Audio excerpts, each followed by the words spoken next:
Hi all and welcome back, and I hope you're all doing okay.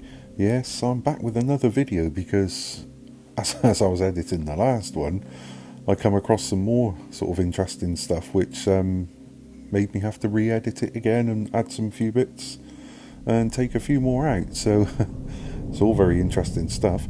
I'm going to start off with Lando Norris. Right, so Lando Norris has singled out 5 drivers who he believes would be capable of rivaling Max Verstappen for Drivers' Championship titles in the same car as Verstappen. Norris said, "I would like to be one at some point. Who else would it be?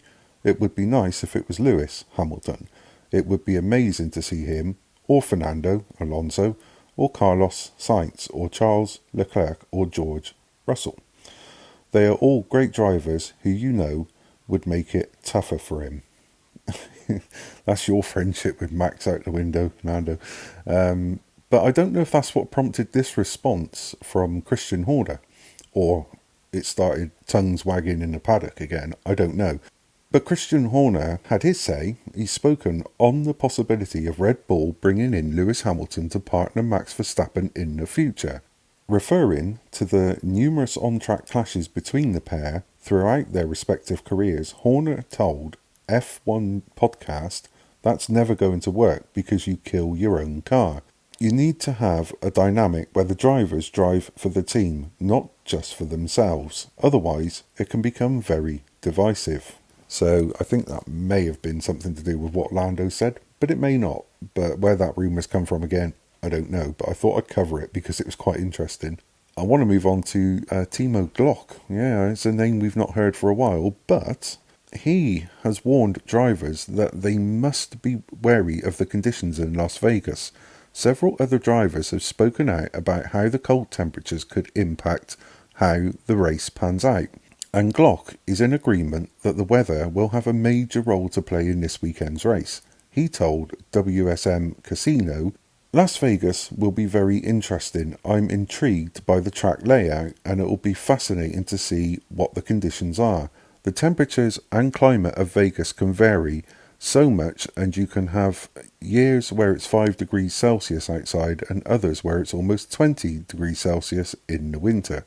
I read a quote from Lando saying that they were trying on different gloves ahead of the race as they fear getting their hands cold, something that an F1 driver can't have. "I haven't checked the weather reports, but I think there will be a lot of variables in there that could shake up the race." Then we come on to Liberty Media, who have issued an apology, which it was weird because this apology has been out for most of the day, and I wondered why there was no sort of reason given as to why they've apologised. But I'll come on to that after this. But the CEO of Liberty Media has issued a statement of apology for the disruption caused in Las Vegas ahead of this weekend's race. "Work has been ongoing for almost 9 months to ensure that the scene is set for a successful race. The preparation has increased in recent days, leading locals to grow increasingly frustrated."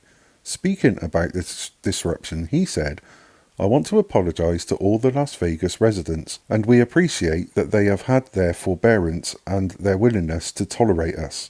We're going to bring something like 1.7 billion of revenue to the area, so it's not just for the benefit of the fans who want to view. We hope this is a great economic benefit in Las Vegas. We hope that this is the most difficult year with all the construction that went on, and things will be easier in the future."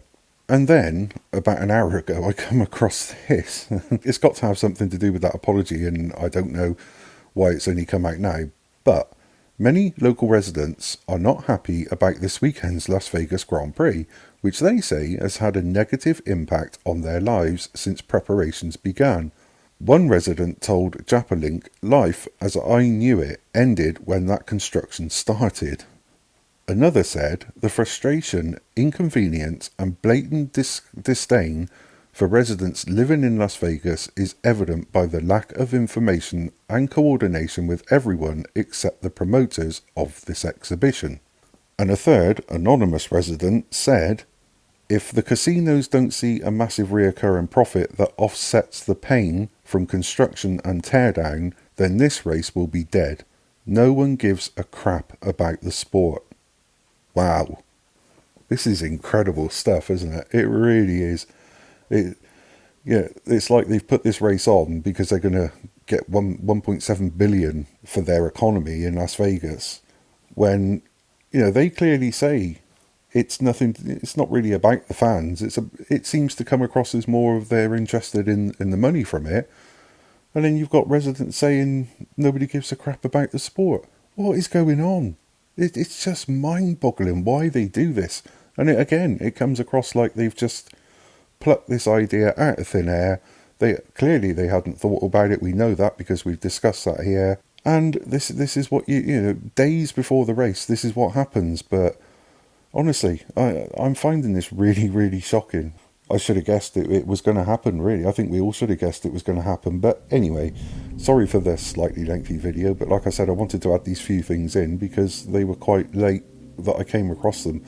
So anyway, if you do like what I do, please like and subscribe. It would mean a lot to me. And again, as I say, your support really does mean a lot to me. And thank you so much indeed for that. Also, press the notification bell if you do want to get warnings of my future uploads. And until the next time, take care.